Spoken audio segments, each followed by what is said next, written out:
Wa an Anas radhiyallahu anhu anna Rasulullah sallallahu alaihi wasallam kana idza akala ta'aman la'iqa asabi'ahu. Ini Imam Nawawi masyaallah membawakan hadis-hadis tentang tawadhu'nya Nabi. Adalah Rasulullah sallallahu kalau makan makanan maka beliau menjilat tangan beliau. As-salas, jari beliau jilat. Wa qala, dan beliau berkata, idza saqatat luqmatu ahadikum falyumit anhal adha. Kalau ada makanan jatuh dari kalian maka bersihkan. Setelah dibersihkan wal yakulha, hendaknya dia makan.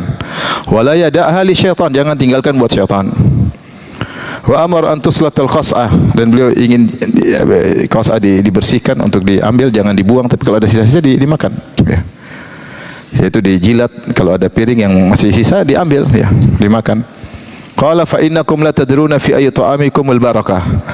Sungguh kalian tidak tahu di bagian mana ada keberkahan. Hadis riwayat Muslim. Hadis ini diantara adab dalam makan, yaitu Rasulullah SAW mengajarkan kalau kita makan diantara tujuan selain kita ingin kenyang, kita juga harus cari keberkahan. Dan dalam setiap piring yang kita makan pasti ada keberkahan. Cuma letaknya di mana kita nggak tahu. Apakah di akhir makanan atau di bagian mana? Tapi kalau kita bisa bersih semuanya, sudah otomatis kita makan keberkahan.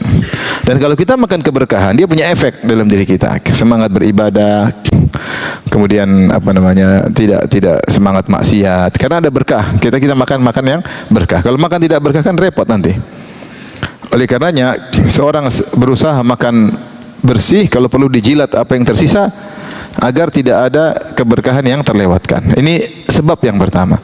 Sebab kedua, Rasulullah mengatakan makanan sisa itu dimakan setan. Kata Rasulullah SAW, kalau ada makanan jatuh bersihkan. Belum 5 menit bersihkan. Belum bersihkan. Kecuali jatuh di kotornya sudah yang cerita. Selama mungkin dibersihkan maka bersihkan. Ada yang bilang, itu kan zaman dulu belum ada virus. Ya, pokoknya saya bilang kalau mungkin dibersihkan, bersihkan. Terus makan. Tidak ada masalah, nggak usah. Jangan tawadhu, ambil masih bersih. Kita tahu lantai rumah kita bersih kok. Ambil aja. Terus dimakan. Ya. Kata Rasulullah SAW, jangan biarkan untuk apa? Syaitan. Ini dalil bahwasanya makanan sisa bisa dimakan oleh apa? Syaitan. Dan ini salah satu bentuk dari memuliakan nikmat Allah Subhanahu Wa Taala. Di antara bentuk memuliakan nikmat Allah, kita tidak mubadzir, membuang nikmat Allah tersebut yang tidak ada manfaatnya. Ya kalau kita nggak mampu, kasih orang. Ya kalau bisa. Ya. Kasih orang. Sekarang di sebagian restoran di Arab Saudi sudah ditulis ya, kalau tidak habis tolong beritahu kepada pegawai kami, dia akan yang membereskan.